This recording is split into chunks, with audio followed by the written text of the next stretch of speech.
آپ ہمارے ویڈیو پر نئے ہیں تو لائک سبسکرائب شیئر کرنا بالکل مت بھولے۔ آئیے دوستوں شروع کرتے ہیں ویڈیو بنا کسی دیری کے۔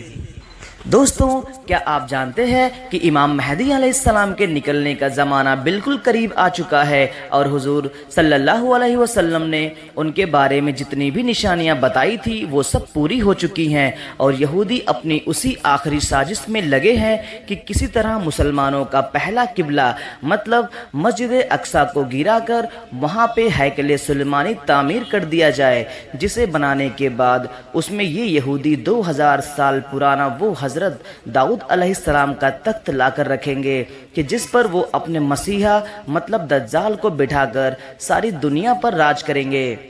اس لیے اسرائیل آج کل پورے فلسطین کو مٹانے پر لگا ہے، اور اسی جنگ کے دوران ہی ان کا خاص ٹارگٹ ہے کہ وہ مسجد اقصی کو گرا کر وہاں تھرڈ ٹیمپل مطلب ہیکل سلیمانی کو تعمیر کر دیں گے۔ اس کے پیچھے کی پوری پلاننگ 1897 میں ہی یہودیوں نے ایک نقشہ بنا کر لیا تھا، اور آج اسی کو اپنی پلاننگ پورا کرنے جا رہے ہیں۔ یہودیوں کا ماننا ہے کہ جب تک ہم اپنا ہیکل سلیمانی نہیں بنائیں گے تب تک ہمارا مسیحا مطلب دجال نہیں آئے گا، اور اس کے بغیر ہم دنیا پر راج نہیں کر سکتے۔ آج سے 100 سال پہلے جب ہٹلر نے انہی اسرائیلی یہودیوں کو چن چن کر مارنا شروع کیا تو یہی اسرائیلی بچ بچا کر ایک ناؤ میں سوار ہوئے اور اپنی ناؤ پر لکھ دیا تھا، اے لوگو ہماری آخری امید مت توڑنا۔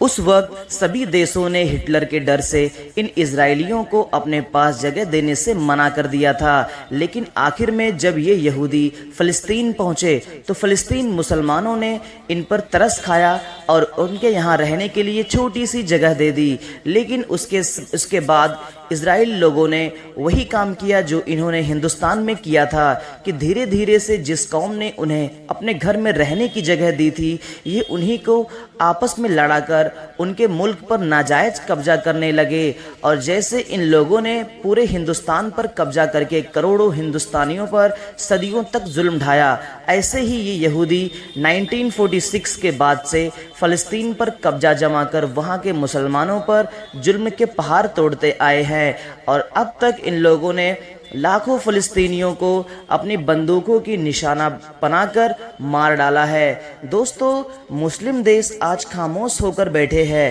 صرف باتوں کے علاوہ ان کے پاس کچھ نہیں ہے۔ دن رات وہ فلسطینی لوگوں کا خون بہتا دیکھ رہے ہیں، لیکن کوئی ان کی مدد کے لیے آگے نہیں بڑھ رہا۔ لگتا ہے ایسے ہی حالات آگے بھی رہیں گے یہاں تک کہ امام مہدی علیہ السلام کا ظہور ہوگا، اور پھر وہ مسلمانوں کی ایک بڑی تعداد کو لے کر ان یہودیوں سے جنگ لڑیں گے۔ لیکن جب یہودیوں کا مسیحا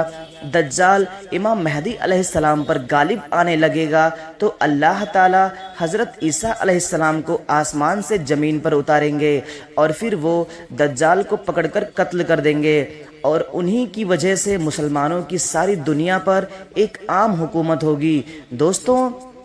امام مہدی علیہ السلام کے ظہور کا زمانہ بالکل قریب آ چکا ہے۔ حدیث کی کتابیں اور حالات کو غور سے پڑھے اور اپنے بڑے بڑے علماء اکرام کی مانے تو شاید 3 یا 4 سالوں کے اندر ہی امام مہدی علیہ السلام کا ظہور ہو جائے گا۔ آج کل جو فلسطین میں حالات بنتے جا رہے ہیں اور یہودی اپنا ہیکل سلیمانی بنانے کی پوری تیاری میں لگے ہیں، اگر انہوں نے ہیکل سلیمانی تعمیر کر لیا تو پھر یہودیوں کے دعوے کے مطابق دجال کا نکلنا کچھ دور نہیں، اور اگر دجال نکلا تو اس کے کچھ ہی دنوں بعد مہدی علیہ السلام کے سامنے آنے کے سارے حقوق پورے ہو جائیں گے، اور پھر ایک ایسی جنگ ہوگی جس کے بارے میں اللہ کے رسول صلی اللہ علیہ وسلم نے فرمایا تھا کہ اس وقت تم کو ہر طرف لاشوں ہی لاشیں دکھائی دیں گی۔ اگر ایک مسلم باپ کے 100 لڑکے ہوں گے تو اس جنگ میں سے 99 لڑکے قتل کر دیے جائیں گے۔ ایک آدمی 50 عورتوں کی اکیلے رکھوالی کرے گا، کیونکہ ہر خاندان کے بہت سے مردوں کو اس جنگ میں شہید کر دیا جائے گا کہ صرف عورتیں ہی عورتیں بچیں گی، یہاں تک کہ 50 عورتوں کی رکھوالی کرنے والا صرف ایک ہی مرد ہوگا۔ حضور